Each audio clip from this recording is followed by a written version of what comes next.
The Town class is a class of 21 light cruisers built for the Royal Navy and Royal Australian Navy. Designed for long range, they were suitable for patrolling the vast expanses of the British Empire. Originally rated as a second-class cruiser, they were proved to be first-class vessels during the First and Second World Wars. The Towns would consist of 21 vessels, split up into 5 different classes, all named after British towns.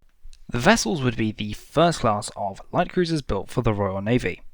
They'd be 4,800 to 5,530 tons fully laden. They would be between 138.1 metres and 140.8 metres long, 14.6 to 15.2 metre beams, a draft between 4.3 and 4.9 metres. They would be propelled by 12 Yarrow small tube boilers, producing 22 to 25,000 shaft horsepower through TU steam turbines, which subsequently went through 2 to 4 shafts depending on the ship. The ships had a maximum range of 4,140 to 5,830 nautical miles, or from Scarborough Flow to Halifax, Nova Scotia at 10 knots, depending on the ship, the time, the weather, and this was also due to the mixture of coal and oil fuel the ships carried. This equated to the ships carrying 1,353 tons of coal and 260 tons of oil. And finally, the crew complement of these vessels was 310 to 480 officers and ratings. Because there is 5 different subclasses to this ship class, it's best to go chronologically, and so we'll start with Bristol, which was armed with 2 BL 6-inch Mark 11 50 caliber single mounts, one on the forecastle and one on the quarterdeck. These have a muzzle velocity of 884 meters per second, or 2,900 feet per second, out to 18,000 yards, or 8.64 nautical miles, at a 22.5 degree elevation.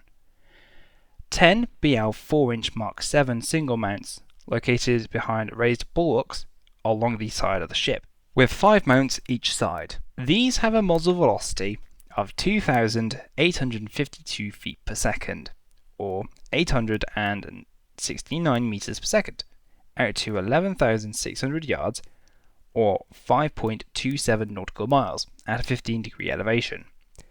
These mounts were able to depress to minus 10 degrees and elevate to plus 15 degrees, and could dish out about 6 to 8 rounds per minute. 4 quick-firing 3-pounder guns located on the main deck. These had a muzzle velocity of 2,575 feet per second, or 785 meters per second. The effective range of this weapon was 2,000 yards in the anti-aircraft role, but the maximum overall range was 5,600 yards at 12 degree elevation, and 15,000 feet, which was the anti-aircraft ceiling.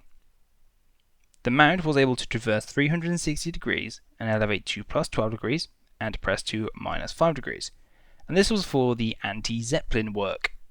Finally, 2 18-inch submerged torpedo tubes, both in the stem and the stern of the ships. They had a variation of the Whitehead torpedo. Unfortunately, in my research, I wasn't able to actually find the actual torpedo, but at a guess, I'd expect it would carry the Mark 7, capable of 30 knots out to 3.45 nautical miles, or 41 knots out to 1.45 nautical miles. The Weymouth, Chatham and Birmingham subclasses would be armed with 8 to 9 BL 6-inch Mark 11 50 caliber single mounts, one on the forecastle, one on the quarterdeck, and the rest lining the upper and essentially the main decks. These, again, have the same muzzle velocities and range as the preceding class on the Bristol. They would also have 4 quick-firing 3-pounder guns, the same as stated from Bristol, again used for anti-Zeppelins.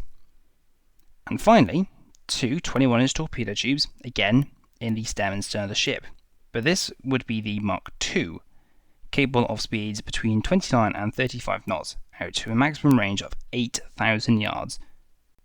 And finally, the Birkenhead class. So these would be armed with 10 BL 5.5-inch Mark I 50 caliber main mounts, capable of a muzzle velocity of 2,790 feet per second, or 850 meters per second, out to 8.77 nautical miles, an increase over the 6-inch gun by 0.34 nautical miles. One quick-firing 3-pounder gun, located again on the main deck, and this had the same statistics as the preceding class's main gun. And finally, the same torpedo tubes of the 21-inch caliber, again in stem and stern of the ship. But the differences don't stop there. The armour on the Bristol and Weymouth subclasses were as follows. The deck armour was between 0.75 and 2 inches, the conning tower was 4 inches, and the gun shields were 4 inches thick. The Chatham, Birmingham and Birkenhead subclasses were armed with belt armour of 1.5 to 3 inches thick, the deck armour was 0.4 to 1.5 inches thick, the gun and conning tower were also 4 inches thick as well. The ships of the Bristol subclass were as follows: Bristol, Glasgow, Gloucester, Liverpool and Newcastle. The Weymouth subclass comprised of Weymouth, Yarmouth, Dartmouth and Falmouth. The Chatham class comprised of Royal Navy and Royal Australian vessels, and these are Chatham, Dublin, Southampton. The Royal Australian ships were called Sydney, Melbourne and Brisbane. The Birmingham subclass also had Royal Navy and Royal Australian Navy vessels. These were Birmingham, Lowestoft, Nottingham, and finally HMAS Adelaide. And finally, the Birkenhead class. These were Birkenhead and Chester. Both these latter vessels would be sent to the Hellenic Navy.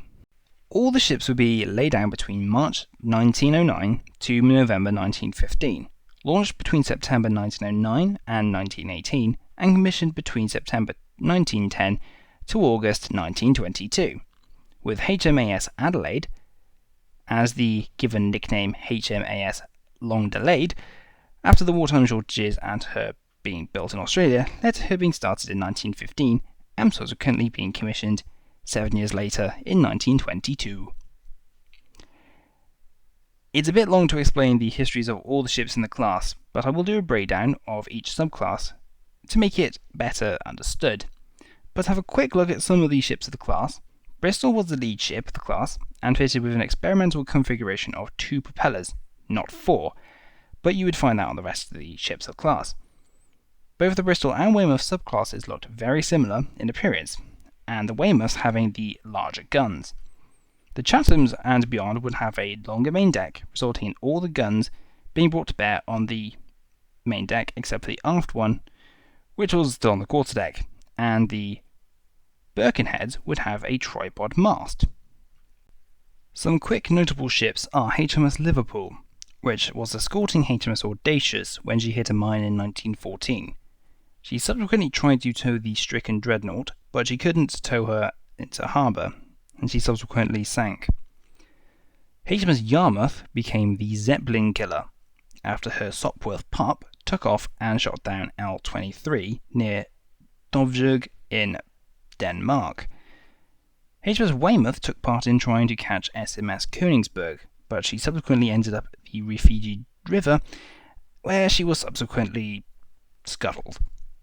HMS Nottingham took part in the Battle of Jutland, and other such battles, such as the Battle of Heligoland Bight, where she subsequently helped sink the German armed cruiser Blucher. Thank you very much for watching this video, everyone. I hope you learned something new today. If you have, please remember to like, comment, subscribe, and if you'd like to see more of what I do, you can follow the Discord channel to see what's coming up next, and if you really want to, you can also support me on Patreon if you really would like to. There's a few perks with that one. But, as always, take care, have a nice day, I shall see you soon.